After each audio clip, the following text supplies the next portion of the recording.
ലൈഫിലെ ഏറ്റവും മോശപ്പെട്ട ഒരു സിറ്റുവേഷനിലൂടെയാണോ നിങ്ങൾ കടന്നു പോകുന്നത്? നമുക്ക് ലൈഫിൽ പല ഫേസസ് ആണല്ലോ, അതിൽ ഏറ്റവും മോശപ്പെട്ട ഫേസിലൂടെയാണോ നിങ്ങൾ കടന്നു പോകുന്നത്?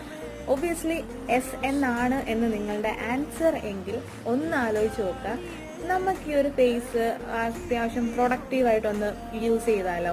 നമ്മളിങ്ങനെ വിഷമിച്ച് ഡെസ്ക് അടിച്ചിരിക്കുന്നതിന് പകരം നമ്മൾ സ്വന്തമായിട്ടൊരു അനാലിസിസ് നടത്തുക.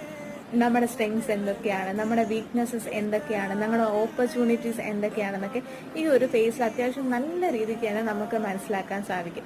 പിന്നെ ആരൊക്കെ നമ്മുടെ കൂടെ നിൽക്കും, ആരൊക്കെ നിങ്ങളുടെ കൂടെ നിൽക്കത്തില്ല, എന്താണ് നിങ്ങളുടെ ഫ്യൂച്ചറിലേക്കുള്ള നിങ്ങളുടെ ഓപ്പർച്യൂണിറ്റീസ്, ഇതെല്ലാം നമുക്ക് ഈസിലി മനസ്സിലാക്കാൻ പറ്റും.